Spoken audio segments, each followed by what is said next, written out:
Você que é servo do Senhor Jesus, você sabe o que significa essa imagem? Significa que você tem sim o que dar a Deus. Você tem a sua vida. Sim, porque você entregou a sua vida à palavra do Senhor Jesus que está na Bíblia ali. E essa gravata é o seu serviço. Você pode oferecer esse seu corpo a Deus em serviço aqui na terra, para Ele. Não para servir a você, a Ele. Então, nessa fogueira santa, faça por você. Eu estou falando com você que tem o Espírito Santo. Porque nós que recebemos o Espírito Santo, sofremos injustiças, perseguições, conflitos com você mesmo. O diabo tentando acusar você na presença do Senhor. Principalmente quando você vai renovar no domingo, você vai em uma reunião de libertação, nessa fogueira santa que está chegando, você precisa pedir passagem segura a Deus. Peça pela sua alma. Tito, capítulo 1, versículo 15 diz assim: todas as coisas são puras para os puros.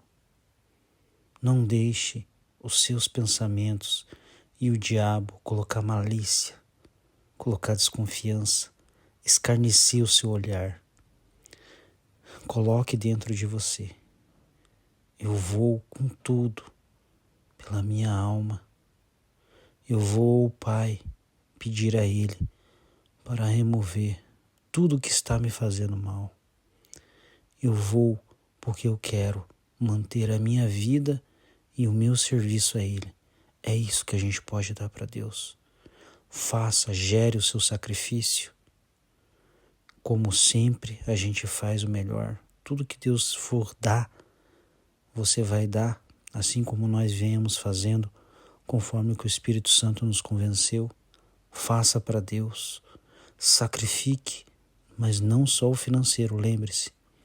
Você precisa sacrificar pela sua alma.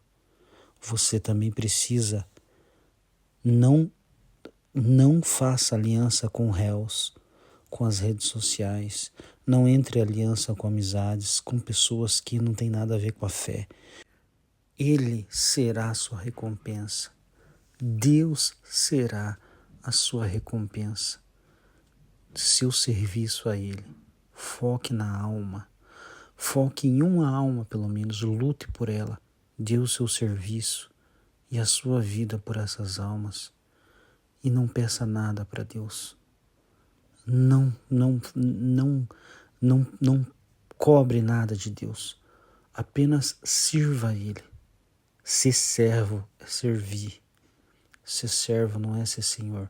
Não seja igual às pessoas que correm apenas atrás de bênção e ficam pedindo por necessidades que Deus já sabe que elas têm. Sim, porque as pessoas que estão dentro das igrejas e ainda não entregaram a vida para Jesus, elas só pedem as coisas. Elas não servem. Elas querem ser senhor. Elas querem bênçãos. Elas não entendem que Deus sabe que elas precisam de cura, que elas precisam resolver os problemas, que elas precisam disso, que elas precisam daquilo. Deus sabe de tudo isso, mas elas ainda não entenderam que elas precisam servir a Deus. E você entende isso. Então sirva a Ele, seja puro, não leve na malícia. Se você for puro para o altar, então Deus vai te honrar, pois todas as coisas são puras para os puros. Tito, capítulo 1, versículo 15.